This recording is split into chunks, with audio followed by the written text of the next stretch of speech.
Jesus, o Senhor, havia dito algumas palavras. E na sequência, no Evangelho segundo João, no capítulo 6, o versículo 60, nós lemos: ao ouvirem isso, ao ouvirem as suas palavras, muitos dos seus discípulos disseram: dura é essa palavra, quem consegue ouvi-la? Quem pode suportá-la? Hoje, mais do que nunca, a cultura pop é celebrada em muitas partes do mundo, é celebrada em muitas partes do Brasil, e ela é lembrada hoje aqui.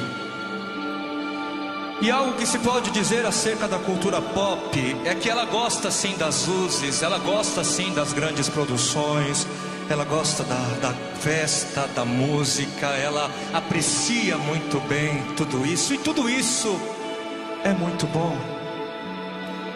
Mas a cultura pop ou o mundo pop é bem light, é bem leve, é cordial, é atrativo.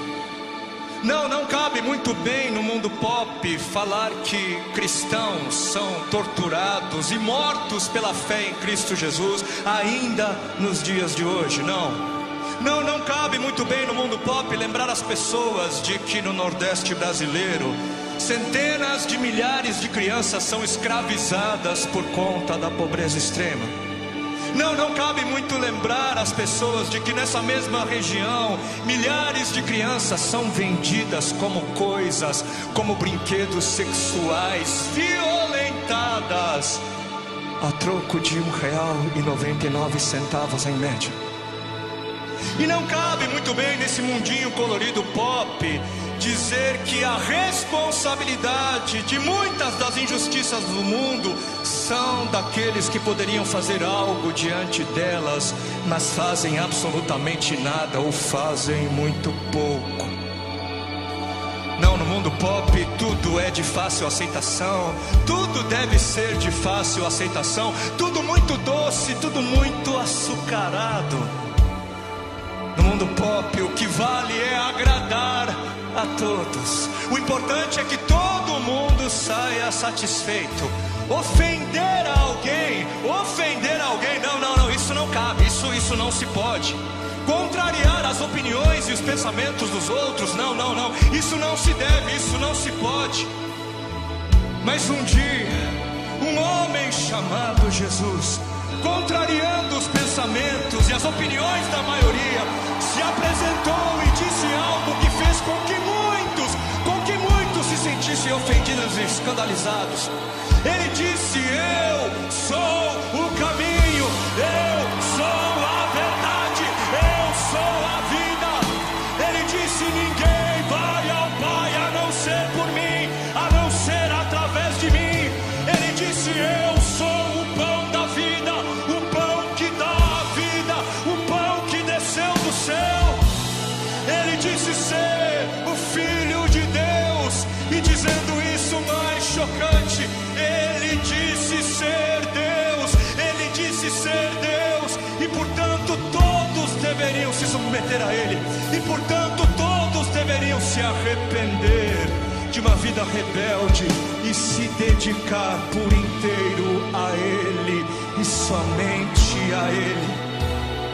Ele foi crucificado porque ofendeu muita gente. Jesus foi crucificado porque muitos se sentiram ofendidos, muitos se sentiram contrariados, muitos discípulos o abandonaram, porque Jesus não era como eles queriam que ele fosse. A música pode ser pop, as luzes podem ser pop, a forma pode ser pop, mas a mensagem não é. O conteúdo não é de acordo com o gosto da maioria. E esses discípulos do texto que acabamos de ler aqui, por acharem duras demais, por acharem ofensivas demais as palavras do Senhor, a partir dessas palavras, por causa dessas palavras, eles deixaram de seguir o Senhor. Deixaram. E hoje também, hoje existem aqueles que não seguem ao Senhor porque o que Ele diz parece ser duro demais, escandaloso demais. E estes parecem dizer: olha, Jesus, fica aí no seu cantinho, tá? porque eu vou até aqui, ok? Até aqui eu faço, até aqui eu te dou uma colher de chá, eu te sigo até aqui, tá bom? Mas se eu tiver que ir além, se você me disser algo que contraria a minha opinião, eu tô fora. Eu tô fora, tudo bem? Mas o Senhor, Ele não se mostrou nem um pouco abalado com a deserção de muitos. Ele não se mostrou abalado, Ele não disse, não, pelo amor de Deus, não me abandonem. Ok, eu mudo o conteúdo, ok, eu exagerei um pouco, eu admito, eu vou pegar mais leve, eu prometo, não vão. Não, Ele não se abalou. Ele ainda se virou aos 12 discípulos, aos que eram verdadeiramente os seus discípulos, e disse, e vocês não vão embora não. E Pedro então, Pedro, um dos 12, ele se levantou, cheio da graça e do conhecimento de Deus, e disse, para onde iremos, para quem iremos? Tu tens as palavras de vida, só tu tens palavras de vida eterna. Que cremos e sabemos que o Senhor é o Santo de Deus, que o Senhor é o Messias esperado, o Messias aguardado. Se cremos que o Senhor se fez carne, se cremos que o Senhor no nosso meio habitou, cremos que o Senhor é aquele que foi concebido pela Virgem. Se cremos que o Senhor foi aquele que viveu sem pecado, inocente, que morreu a nossa morte, mas que no terceiro dia ressuscitou, e hoje vive, e um dia haverá de vir para nos buscar, e um dia haverá de voltar para nos buscar, para me levar pro meu lugar. Se cremos, só tu tens palavras de vida.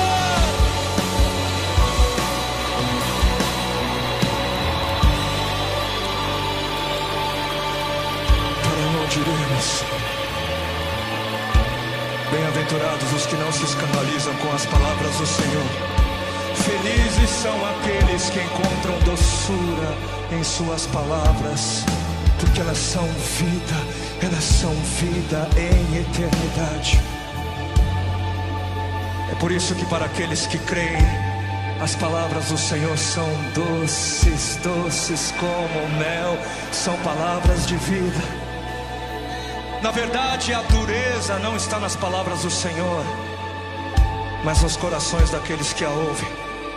Não é a palavra que é amarga, mas é a boca que a experimenta que está cheia de amargura. E com as suas palavras, o Senhor, na verdade, Ele separa aqueles que são daqueles que não são seus verdadeiros seguidores. Porque enquanto não custava nada seguir a Jesus, os falsos discípulos caminhavam com Ele. Enquanto Jesus realizava muitos milagres, enquanto o Senhor, Ele alimentava as multidões, ressuscitava os mortos, enquanto Ele parecia ter muitos favores a distribuir, Ele era aceito e celebrado.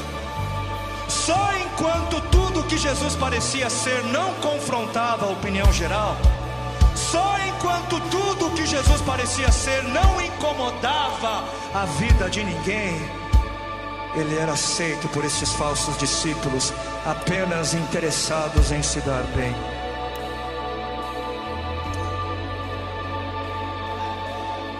Os que creem que Ele é o Santo de Deus, os que creem que Ele é Deus, se interessam por aquilo que Ele tem a dizer, e não se ofendem, não se escandalizam e se submetem, porque creem.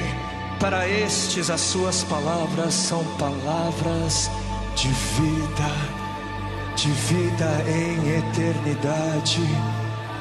Ele é o Santo de Deus, Ele é o Santo Deus, Ele é o Santo Deus, Ele, Jesus, Jesus, Jesus, nome sobre todo nome, Jesus, Jesus, Jesus. Ele é